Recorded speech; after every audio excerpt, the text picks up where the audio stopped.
성형외과 실장님도 인정하는 마늘코 실리콘, 콧대는 실리콘으로 휠체어에 누가 누워가지고 그게 제일 고통스러워.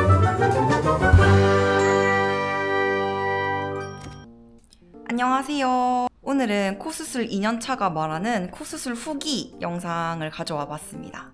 그래서 코 수술을 어떻게 결정을 하게 됐는지, 그리고 2년이 지난 지금 어떻게 생각하는지, 후회하는지, 부작용은 없는지, 어떻게 바뀌었는지에 대해서 말씀드려 보려고 합니다. 일단 저는 성형외과 실장님도 인정하는 마늘코였어요. 콧대도 낮지만 코끝이 정말 낮은 코였거든요. 그래서 딱 현진 씨는 전형적인 마늘코세요 라고 말씀할 정도로 코가 낮았습니다.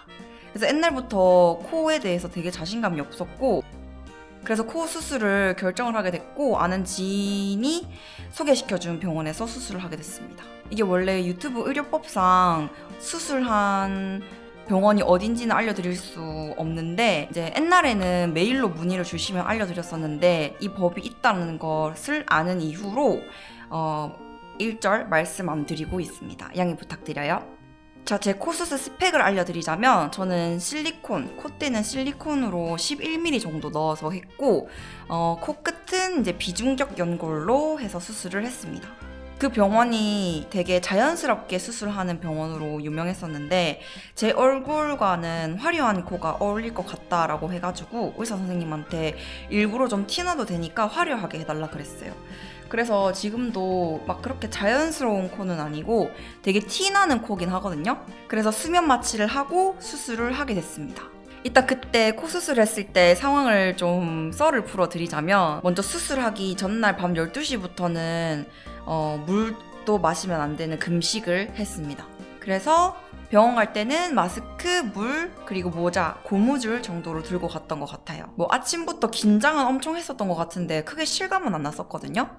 근데 딱 그 지하의 수술실로 가는 엘리베이터 딱 문이 열렸을 때 휠체어에 누가 누워가지고 코 이렇게 붕대 칭칭 감겨가지고 막 해롱해롱 하고 있는 거예요. 그때부터 큰일 났다. 갑자기 집에 가고 싶다. 코수술 하지 말까? 할 정도로 진짜 무서웠어요.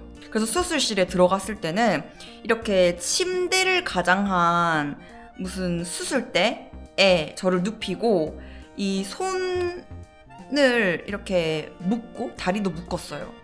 그리고 이제 링겔을 꽂고 기억이 없습니다. 마취해서 깨어나 보니까 다른 방, 입원실 같은데 제가 누워 있었고, 제가 기침을 엄청 콜록콜록 하면서 깼던 걸로 기억나요. 코가 아무래도 붓기나 출혈 때문에 솜으로 다 안으로 막아놓는단 말이에요. 그래서 코로 숨을 쉴 수가 없어요. 그래서 이 목구멍으로만 숨을 쉴 수 있는데, 그래서 그런지 목이 엄청 아프고 마르더라고요. 계속 기침했었던 걸로 기억나는데, 이거 기침하면 안 된대요. 왜냐면 기침하면 콜록콜록 하면서 이 기관지에 압력이 가해지기 때문에, 그러면 수술했던 그 핏줄이나 그런 조직에서 출혈이 날 수도 있다고 해요.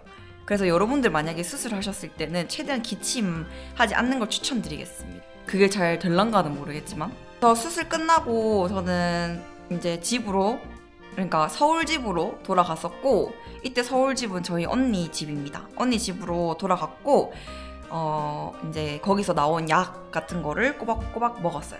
수술 직후에는 이제 솜으로 코 안을 다 막고 있기 때문에 그게 제일 고통스러웠고, 사실 코에 대한 고통은 없었어요. 대신 코가 너무 답답한 거, 숨을 못 쉬어서, 그리고 목이 엄청 마르고 좀 아팠습니다. 그리고 마취가 점점 깨면서 두통이 살짝 있는 느낌? 약간 감기 몸살 난 느낌처럼 좀 몸이 컨디션이 안 좋았던 것 같긴 해요.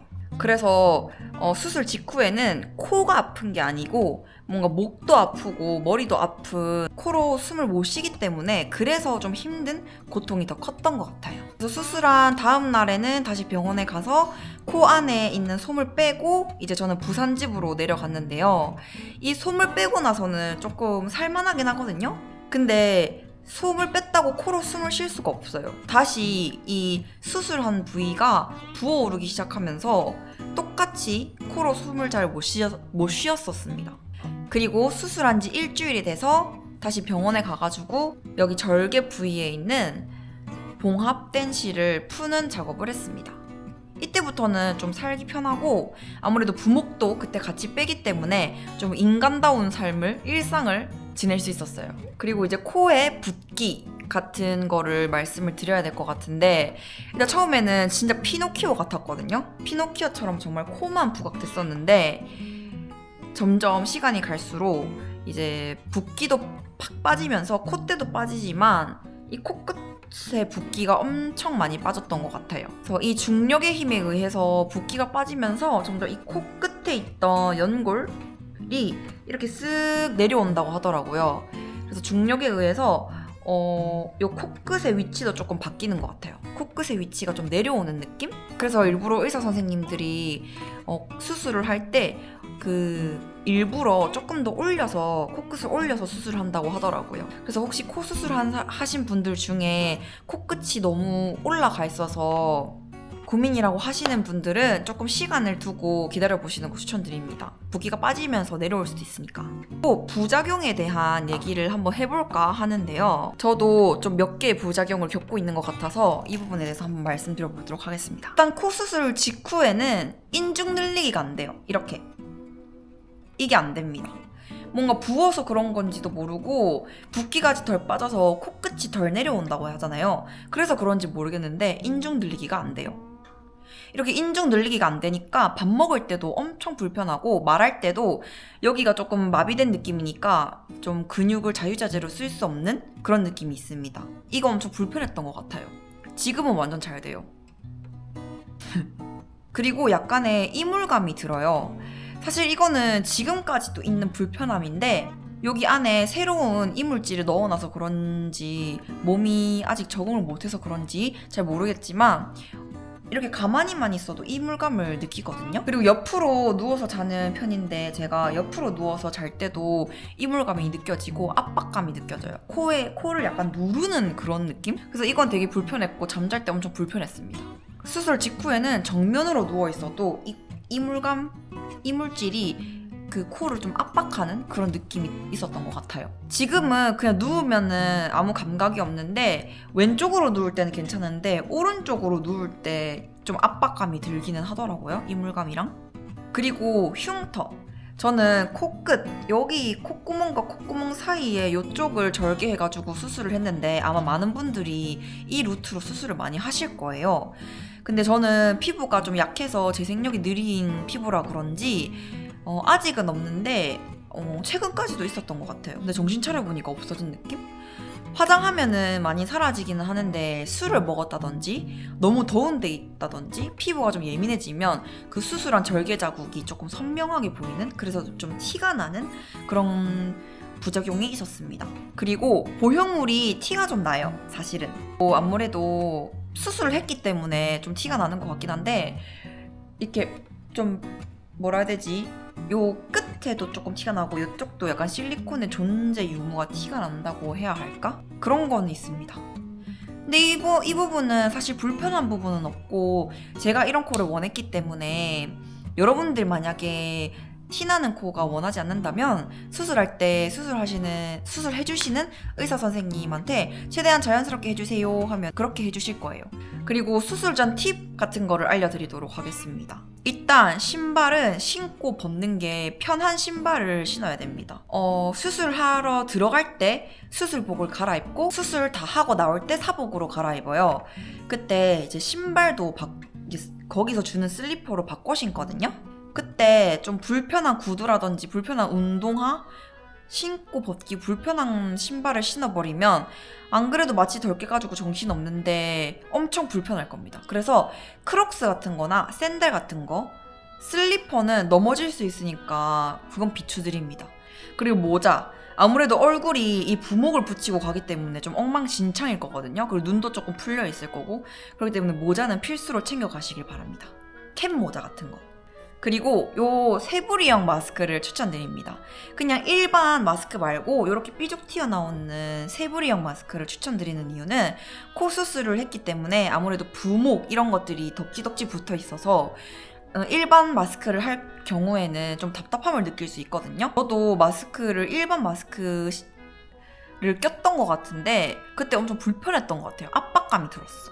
그래서 좀 여유가 있는, 코 쪽이 여유가 있는 세부리형 마스크를 꼭 챙겨가시길 바랍니다. 그리고 이 모든 것을 다 쉽게 때려박을 수 있는 큰 가방을 들고 가시는 걸 추천드려요. 너무 정신없어요. 마취 깨면 생각보다. 뭔가 그 술 만취했을 때 그런 느낌? 그리고 물 꼭 챙겨가세요. 수술하고 나면 목이 진짜 말라서 물을 계속 마시게 되거든요. 그 물도 홀짝홀짝 계속 마셔줘야 되기 때문에 물, 생수 꼭 챙겨가시길 바랍니다. 그리고 수술하고 나서 약을 꼬박꼬박 먹어야 되기 때문에 밥도 꼬박꼬박 먹어야 되거든요. 근데 또 부목도 해놓은 상태고 이쪽에 약간 마비 증상이 있기 때문에 밥을 씹긴 조금 무리가 있거든요. 다들 죽, 약간 부드러운 음식 이런 걸 먹던데 전 사실 죽도 먹고 뭐 족발도 먹고 스시도 먹었지만 제일 좋았던 거는 아이스크림이었습니다. 이게 아무래도 설탕이 있기 때문에 좀 기분이 좋아지는 효과가 있달까? 맛이 다 느껴진다고는 할 수 없지만 그 혀에서 느껴지는 단맛이 있기도 하고 그리고 그 설탕을 먹었기 때문에 일단은 기분이 좋아져요. 그래서 좀 그 부목을 덕지덕지한 내 엉망진창인 얼굴 보면 기분 나빴는데 아이스크림 먹으면 기분이 좀 더 좋아진달까? 그래서 아이스크림 많이 먹는 것을 추천드립니다. 그리고 이 붓기가 제일 중요하잖아요. 붓기를 최대한 빨리 빼고 싶어 하실 것 같은데 산책을 많이 하시는 걸 추천드려요. 이건 의사 선생님도 다 산책 많이 하라고 추천해 주시긴 하는데 눈에 띄게 붓기가 빠집니다. 그러니까 코의 붓기는 사실 잘 모르겠는데 코 수술하면은 사실 코 붓기도 코 붓기지만 눈도 붓고 이 눈 밑에 멍도 지거든요. 이거는 사실 산책밖에 답이 없는 것 같아요. 그렇다고 코 수술을 하고 과격한 운동은 안 되거든요. 네, 그래서 제가 준비한 후기는 여기까지이고요. 혹시 더 궁금한 게 있으시다면 댓글 달아주시면 제가 아는 선에 있어서 최대한 열심히 댓글을 달아드리도록 하겠습니다. 지금까지 영상 시청해주셔서 감사하고 코 수술 하시는 분들 제발 성공하셨으면 좋겠고 지금 코 수술 하셔서 안정을 찾고 계시는 분들 꼭 붓기 예쁘게 빠지시길 바래요. 그러면 전 또 다음 영상으로 찾아뵙겠습니다. 안녕.